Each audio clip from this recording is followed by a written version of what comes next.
Hello and welcome back to the deep dive.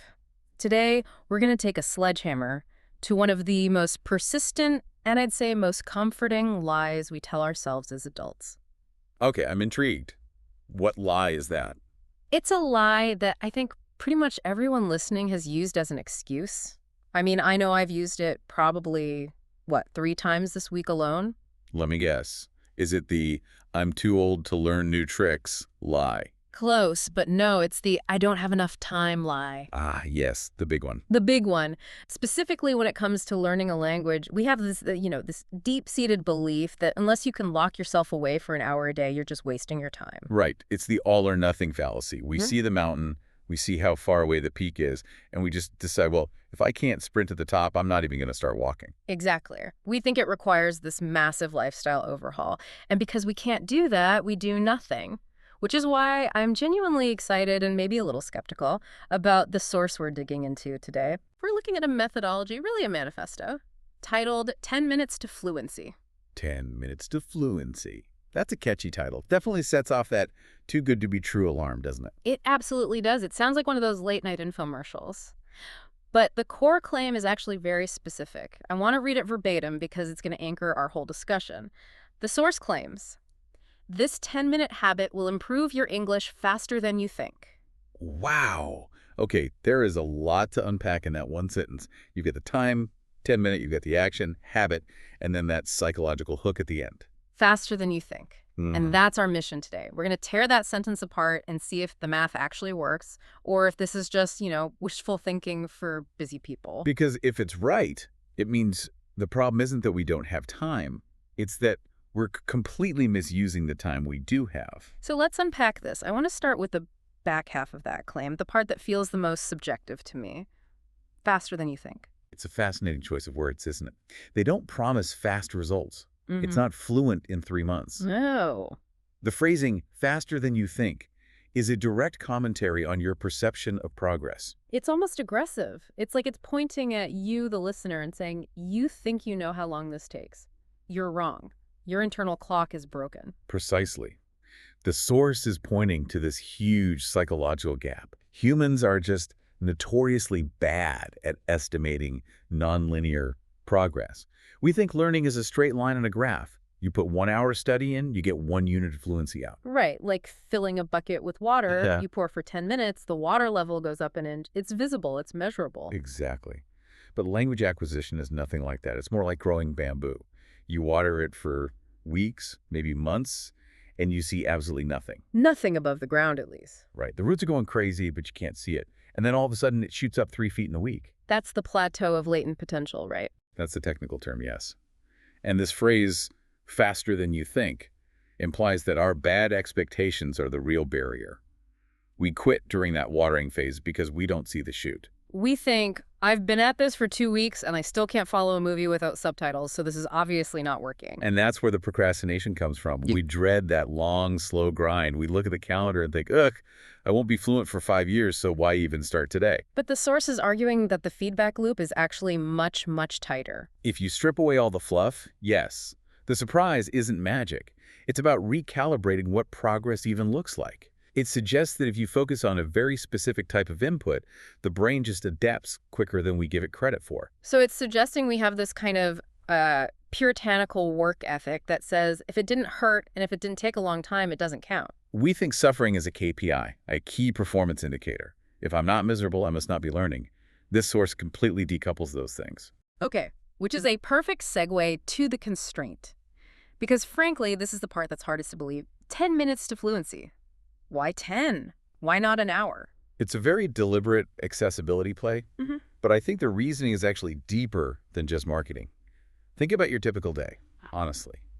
Do you have a spare, uninterrupted hour where your brain is actually fresh? Mentally fresh. No. I mean, technically I have an hour at 9:30 p.m., but my brain is absolute mush by then. Exactly.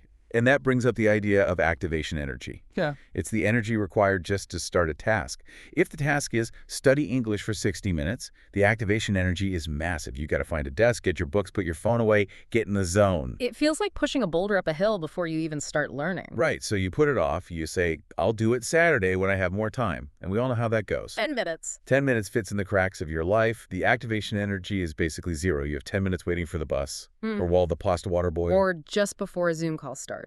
By setting that bar at 10 minutes, the source completely removes the I'm too busy excuse. But here's where I have to play devil's advocate. Can you really learn anything complex in just 10 minutes? Isn't this just encouraging shallow skimming? That's the most common critique, and it's a valid one. But the source isn't arguing for 10 minutes of passive screen tapping. It's arguing for 10 minutes of focused engagement. And biologically, there's a strong case for this.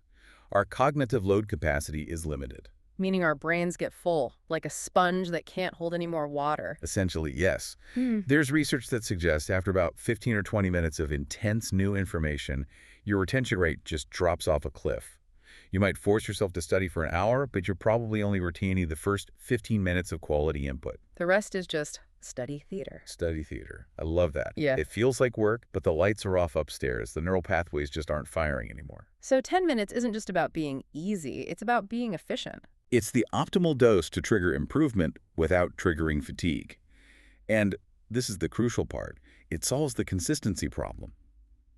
If you aim for an hour, you might skip 3 days.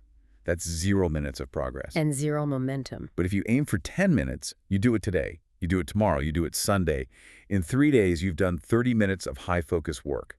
The person aiming for the hour has done 0. Over a year, the 10-minute person has done over 60 hours of focused practice. The hour-a-day dreamer has probably quit by February. That's the math. Consistency just beats intensity every single time. Okay, I'm buying the time argument. It makes sense. But let's look at the engine of this whole thing. The source uses a very specific word. It doesn't say this 10-minute lesson. It says this 10-minute habit. Ah, yes. Habit. That word is doing the heaviest lifting in the entire sentence. Why is that distinction so important? Why not just call it a routine? Because a lesson is an external event. A drill is something you perform. A habit is part of who you are. It's about your identity. It's the difference between going for a run and being a runner. Exactly. When something becomes a habit, it moves from your prefrontal cortex, the part of your brain that needs willpower, to the basal ganglia, which handles automatic behaviors. Like brushing your teeth. I don't wake up and have a big debate with myself about whether I have the energy to brush my teeth. I just do it. It feels weird if I don't do it. And that is the holy grail, automaticity. The source implies the secret to fluency isn't about intellectual genius. It's about the automaticity of your engagement with the language. So the 10-minute habit is the vehicle. You stop worrying about the destination fluency and you just focus on maintaining the vehicle. You fall in love with the routine itself. Okay. And when you put the 3 elements together, you have the time, 10 minutes, short, achievable, you have the action, habit, automatic, consistent, and you have the result. Improvement that is faster than you think. So it's like a chemical equation. Time plus habit equals speed. It is. And notice what's missing from that equation. Willpower, suffering, long hours. The source just strips all of that away. It's fascinating because it reframes fluency not as this distant goal you reach, but as a side effect. That's a beautiful way to put it. Fluency is a side effect.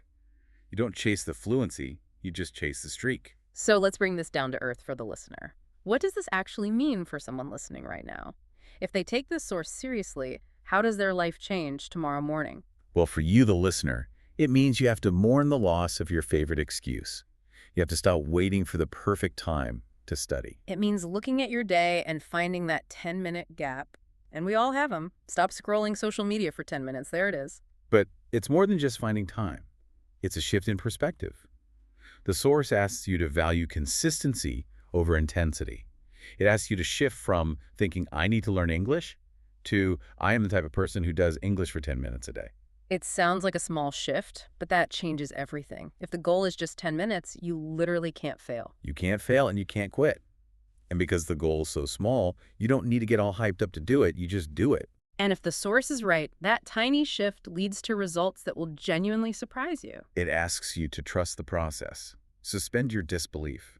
You might think, 10 minutes can't possibly make a difference. The source is just saying, try it, it'll work faster than you think. It's an invitation to prove your own skepticism wrong. And really, consider the alternative. If you keep waiting for that perfect hour that never comes, your progress is zero. 10 minutes is infinitely more than zero. I love that. It really democratizes the whole process. You don't need to be a genius or have tons of free time. You just need 10 minutes. And the willingness to make it a habit. So as we wrap up this deep dive into 10 minutes of fluency, let's recap. We have a source that makes a very bold claim. A single 10-minute habit is the key. And that this improvement won't be a long, painful slog. It will happen, and I'm quoting again, faster than you think. We've broken down why the time constraint is a feature, not a bug. And we've looked at why habit is the magic word that unlocks it all. And we've discussed how our own perceptions of time are often the biggest things holding us back. It leaves us with a pretty empowering message, I think. You already have the time. You just need to flip the switch. It does raise one final, really provocative question for me, though. What's that? If we accept the premise of the source, that improvement is faster than you think and only takes 10 minutes a day, we have to ask ourselves, why haven't we done it yet? Oof. That's the uncomfortable question. Are you procrastinating because you're afraid of the work? Or, and this is the real kicker if the source is right, are you procrastinating because you're afraid of how quickly you might actually succeed? Afraid of success. That sounds completely counterintuitive. Does it? Because success changes things. Sometimes we stay stuck because being the person who is struggling to learn is a familiar identity. It's a shield. Oh, I can't apply for that job yet. I'm not fluent. Oh, wow, I see. The struggle becomes a security blanket. Exactly. Fluency strips that blanket away. Fluency means you have to step up. It opens doors that maybe deep down you're a little afraid to walk through. So the question for you is, are you avoiding the 10 minutes because it's hard or because you're afraid of who you might become if it actually works? That is something to chew on. Are we afraid of the mountain or are we afraid of the view from the top? That's the question. Well, I think that is the perfect, slightly terrifying place to leave it. We hope this deep dive has given you a new perspective on those little pockets of time in your day. Maybe your 10 minutes starts right now. Don't overthink it. Just start. Thanks for listening, everyone. We'll see you in the next deep dive. Bye.